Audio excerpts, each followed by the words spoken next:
Hello जी student, पिछले class में हम लोग नाइट्रोजन के यौगिकों के बारे में पढ़ रहे थे। नाइट्रोजन खुद डाई नाइट्रोजन, इसके बाद अमोनिया, नाइट्रिक अम्ल, ये तीन यौगिक के बारे में पढ़े थे। अब हम लोग को नाइट्रोजन की लास्ट है नाइट्रोजन के ऑक्साइड। उसमें ढेर सारे कंपाउंड आएंगे जितने भी ऑक्साइड हैं, नाइट्रस ऑक्साइड, नाइट्रिक ऑक्साइड, ऐसे करके। तो हम लोग को पढ़ना है नाइट्रोजन के ऑक्साइड के बारे में। हेडिंग देना है आपको नाइट्रोजन के ऑक्साइड।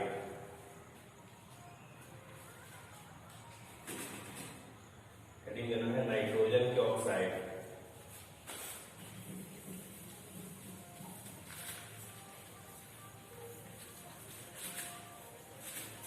प्रेस देके लिखिएगा।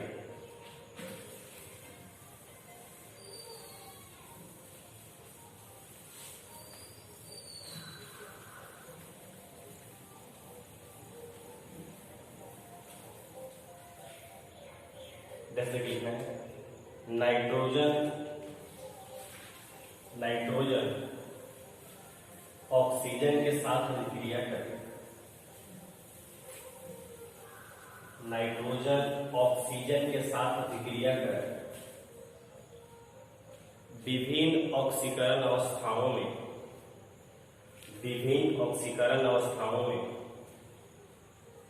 भिन्न भिन्न ऑक्साइड का निर्माण करता है, जिनका विवरण इस प्रकार है के बाद 10 देना है, टेबल बनाना है के बाद 10 देके कहा गया कि नाइट्रोजन ऑक्सीजन में अभिक्रिया करेगा ऑक्सीजन से तो विभिन्न प्रकार के ऑक्साइड बनेंगे, और वो जो ऑक्साइड उनका ऑक्सीकरण संख्या अलग अलग होगा। ऐसे नाइट्रोजन के ऑक्साइडों का विवरण हम टेबल में बनाते हैं। विवरण मतलब उनका फार्मूला, ऑक्सीकरण संख्या, किससे अभिक्रिया करके क्या बनाता है, कैसे बनता है, सो देखिएगा।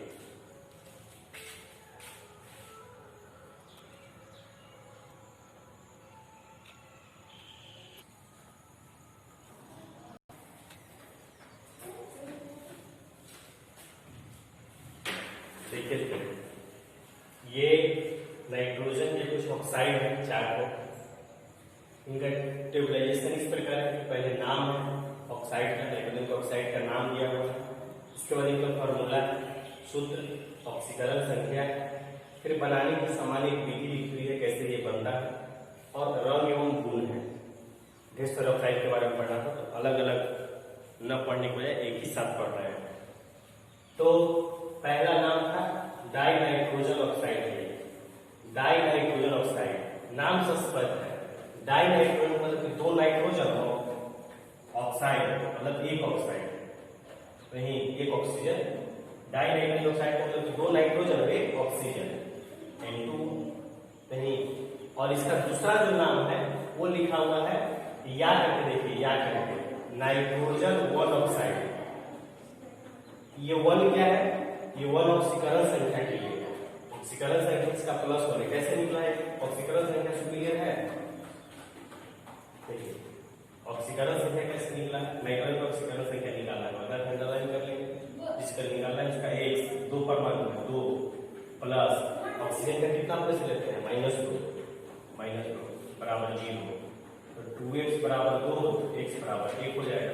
बोलिए तो ऐसा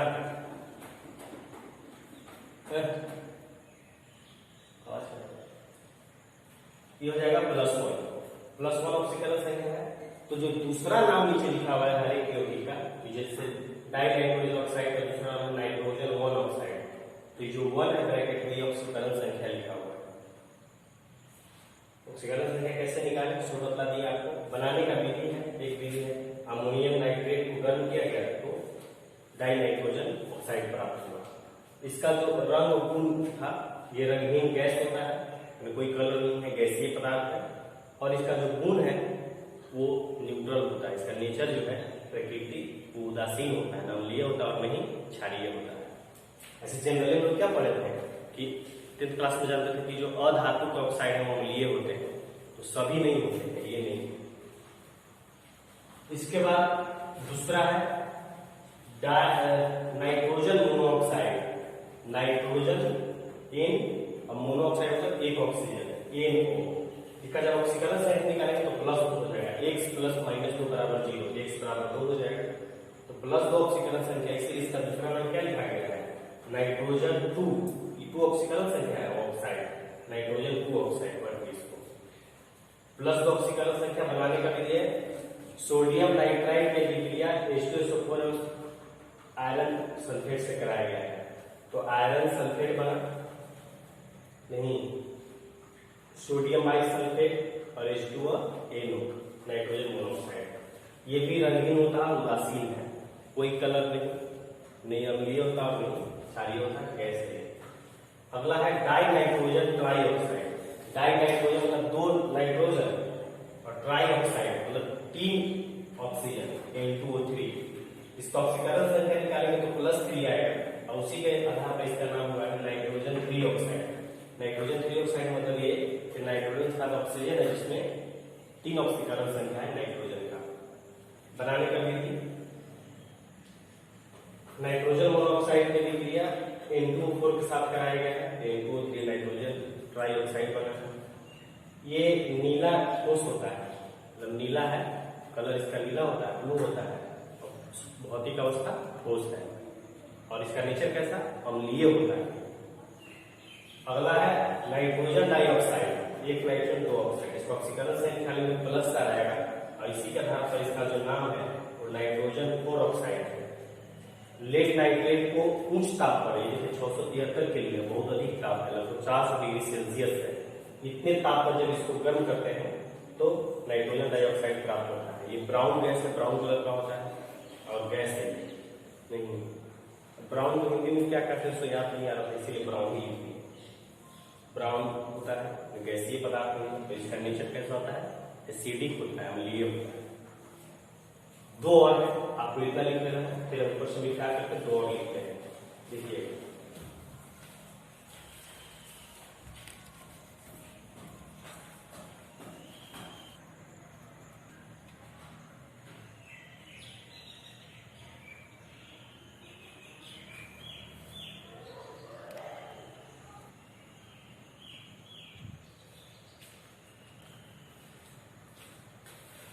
चलिए देखिएगा नेक्स्ट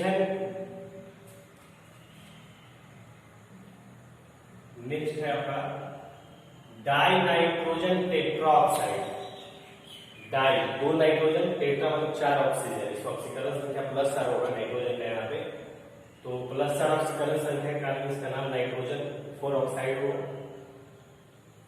बनाने की विधि इसका है नाइट्रोजन डाइऑक्साइड को यदि ठंडा करेंगे तो ये नाइट्रोजन टेट्राऑक्साइड है, नाइट्रोजन टेट्राऑक्साइड में परिवर्तित हो जाता है, रिवर्सिबल रिएक्शन, इसी को यदि गर्म करेंगे तो ये फिर टूट करके नाइट्रोजन डाइऑक्साइड में परिवर्तित हो जाता है। इसका ये रंगीन ठोस या द्रव के रूप में पाया जाता है, रंगीन रहेगा ठोस या द्रव अवस्था में, और इसका जो प्रकृति है नेचर वो अम्लीय होता है। और लास्ट है नाइट्रोजन पेंटाऑक्साइड N2O5 और इसका ऑक्सीकरण संख्या +5 है, इसीलिए इसका नाम है नाइट्रोजन 5 ऑक्साइड। बनाने का विधि है अमोनियम नाइट्रिक अम्ल की अभिक्रिया फास्फोरस पेंटाऑक्साइड है, इसके साथ कराया जाता है तो ये प्राप्त होता है। इसका रंग रंगीन होगा, ठोस पदार्थ है ये और इसका नेचर अम्लीय होगा। ये आपको नाइट्रोजन के ऑक्साइड के बारे में था। नाइट्रोजन के हम लोग टोटल ये 4 पढ़े हैं, डाई नाइट्रोजन, अमोनिया, नाइट्रिक अम्ल और ये नाइट्रोजन के ऑक्साइड। टॉपिक क्या था वर्ग 15 के कुछ तत्वों के प्रमुख यौगिकों का अध्ययन, तो 2 तत्वों के यौगिक के बारे में पढ़ना था, नाइट्रोजन के यौगिक और फास्फोरस के यौगिक। तो नाइट्रोजन के यौगिक के बारे में पढ़ लिए, 4 टॉपिक था इसका। इसी तरह से फास्फोरस के बारे में पढ़ेंगे, फास्फोरस के बारे में पढ़ेंगे तो इसका अपरूप होगा सबसे पहले, 3-4 अपरूप के बारे में पढ़ेंगे। फिर इसके बाद फॉस्फीन उसका एक यौगिक है, फास्फोरस पेंटाक्लोराइड है, फास्फोरस ट्राइक्लोराइड है, और फिर लास्ट में हम फास्फोरस के ऑक्सोम पढ़ेंगे। ऑक्सोम से एक प्रश्न जरूर आता है तो वहां पर वो जानेंगे। चलिए ये कंप्लीट हो गया नाइट्रोजन के, आगे नहीं है ऐसे नंबरिंग केवल बढ़ा देना है। आप पढ़े थे पहला डाइनाइट्रोजन, दूसरा अमोनिया, तीसरा नाइट्रिक अम्ल से करके, तो केवल नंबरिंग आगे बढ़ा देना है ना। आगे लिखना फास्फोरस के अपरूप, हेडिंग देना है आपको फास्फोरस के अपरूप।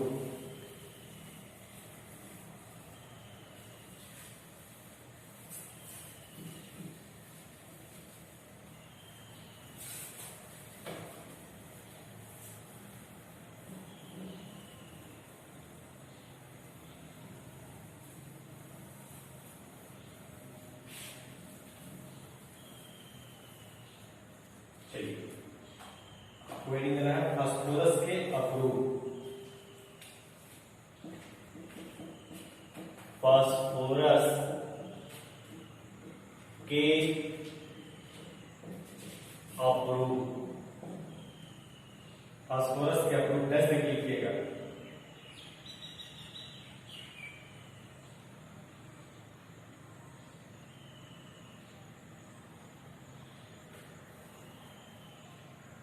फास्फोरस के कई अपरूप हैं, जिनमें कुछ महत्वपूर्ण अपरूपों का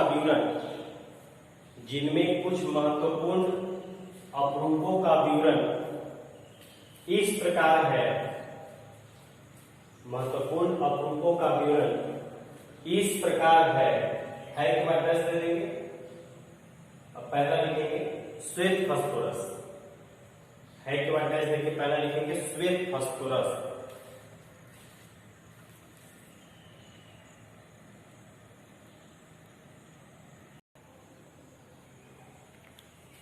चलिए डैश देख लिखना है पहला श्वेत फास्फोरस में।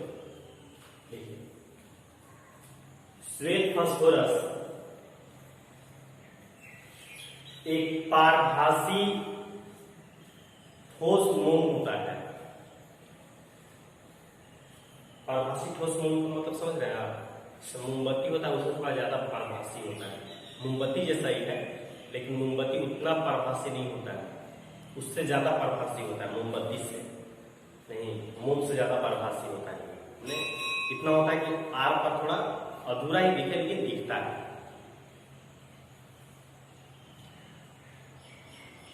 मोम ठोस होता है। लिख लिया, आगे लिखना है यह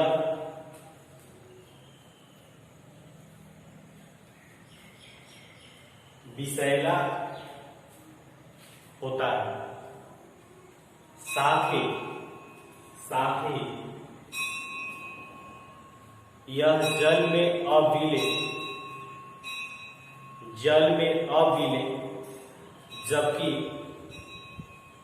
जबकि कार्बन टेट्राक्लोराइड में विलय होता है। कार्बन टेट्राक्लोराइड में विलय होता है।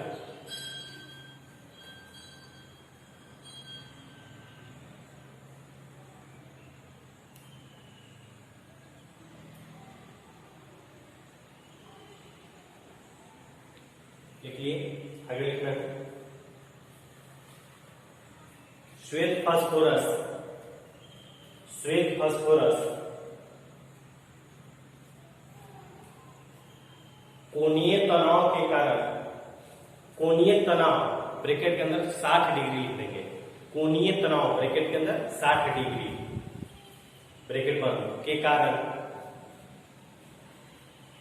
कोणीय तनाव के बगल में 60 डिग्री लिखना है, फिर ब्रैकेट बंद करके लिखना है, के कारण अस्थायी होता है और इसकी क्रियाशीलता बहुत अधिक होती है। यह ऑक्सीजन में जलकर श्वेत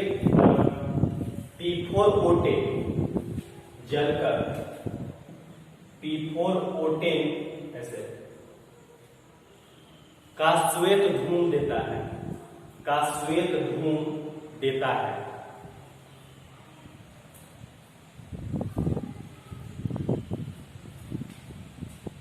मतलब ये जो है अधिक क्रिएटिव है P4O10।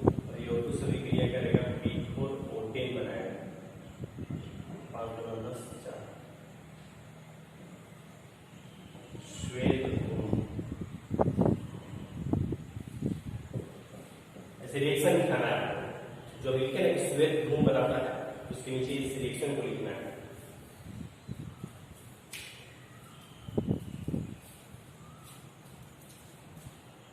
चलिए समझिएगा क्या क्या कहा गया।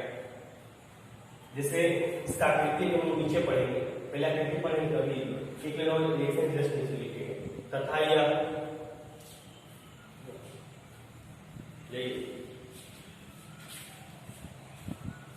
यह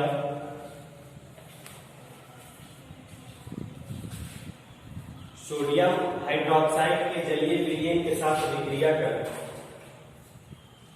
फॉस्फीन एवं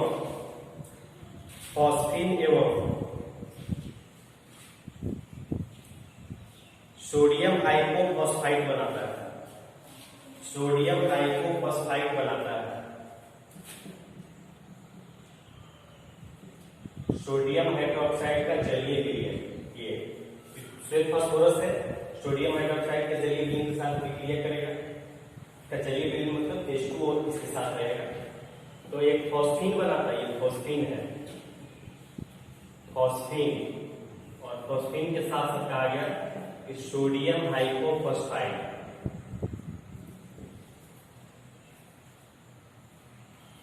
H2PO2, ठीक है। सोडियम हाइपोफॉस्फाइड, सोडियम हाइपोफॉस्फाइड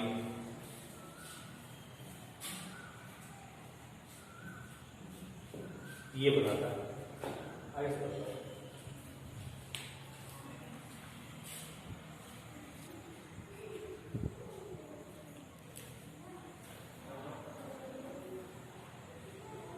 चलिए ये तो अभिक्रिया बता दिया गया क्या क्या अभिक्रिया करता है।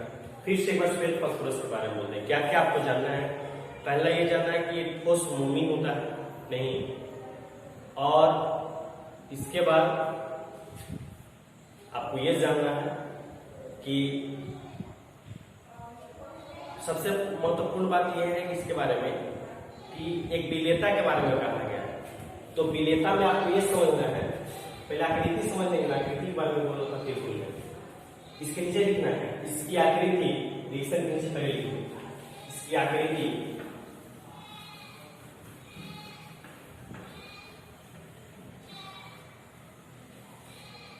विकृत चतुष्फलकीय होती है। विकृत मतलब बिगड़ा हुआ, उसी के जैसा लेकिन प्योर वैसा नहीं, उससे थोड़ा अलग। विकृत चतुष्फलकीय होती है मतलब है कि चतुष्फलकीय से थोड़ा अलग, चतुष्फलकीय से बिगड़ा हुआ, उससे थोड़ा अलग ही।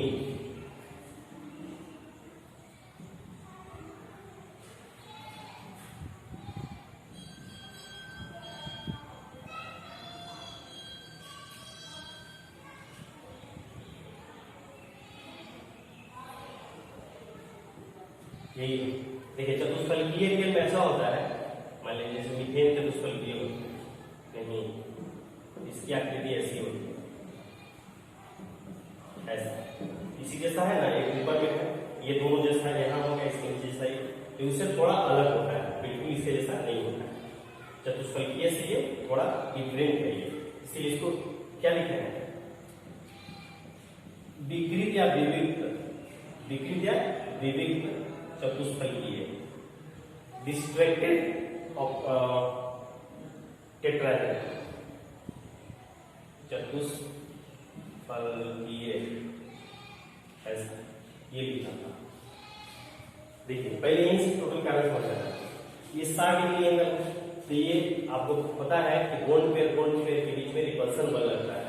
तो ये बॉन्ड पेयर है, ये बॉन्ड पेयर है, और इनके बीच का एंगल 60 डिग्री है। तो 60 डिग्री तो बहुत नजदीक में है, इसीलिए इस बॉन्ड पेयर के बीच में और इस बॉन्ड पेयर, यहाँ बंधन में दो इलेक्ट्रॉन है ना, यहाँ पर दो इलेक्ट्रॉन, ये दोनों इलेक्ट्रॉन के बीच में प्रतिकर्षण बल अधिक लगता है। इसीलिए प्रतिकर्षण बल अधिक लगने के कारण जो है, प्रतिकर्षण बल अधिक लगने के कारण यहाँ पर ये अस्थायी हो जाता है, मतलब अंदर में विरोध हो रहा है, स्थायी नहीं होगा, अस्थायी हो जाएगा। और इसी प्रतिकर्षण के कारण इसका क्रियाशीलता बहुत अधिक होता है, यानी अस्थायी होता है, जल्दी से क्रिया कर लेगा ये। बहुत इंपोर्टेंट बात ये समझना था। इसके साथ साथ और आपको कहा गया कि जल में घुलनशील नहीं है, नहीं, ये जल में नहीं होता है। क्यों नहीं होता है? तो समान समान परमाणु के बीच में बंधन है, मतलब अध्रुवीय बंधन है, तो अध्रुवीय यौगिक क्यों खुलेगा? कार्बन टेट्राक्लोराइड अध्रुवीय है, कुछ क्यों खुलेगा? जल ध्रुवीय होता है और ये अध्रुवीय है, तो जल में नहीं खुलेगा। तो घुलनशीलता का बात आपको समझना है। इसका भौतिक अवस्था ठोस मोम जैसा होता है, ये कहा गया। जल में क्यों नहीं खुलेगा? क्योंकि ये अध्रुवीय और जल ध्रुवीय है, तो ये अध्रुवीय है, तो अध्रुवीय विलायक नहीं खुलेगा। कार्बन टेट्राक्लोराइड अध्रुवीय है, इसको खुल जाता है, ये कहा गया। और सबसे मेन बात यह है कि इसका विविध चतुष्फलकीय एक्टिविटी होती है, बीच का एंगल 60 डिग्री है, बहुत कम है, इसीलिए कोणीय तनाव होता है, टेंशन उत्पन्न होता है, और ये अस्थायी और अधिक क्रियाशील होता है। अधिक क्रियाशीलता के कारण ये वायुमंडल में भी जल जाता है, ऑक्सीजन की उपस्थिति में ये जल करके अब बिल्कुल रोटेट का श्वेत धूम देगा, मतलब धुआं देगा। इतना सारा बात आपको कहा गया। इसके बाद आपको ये कहा गया, हाँ ये बात क्रिएटिव हो ही है।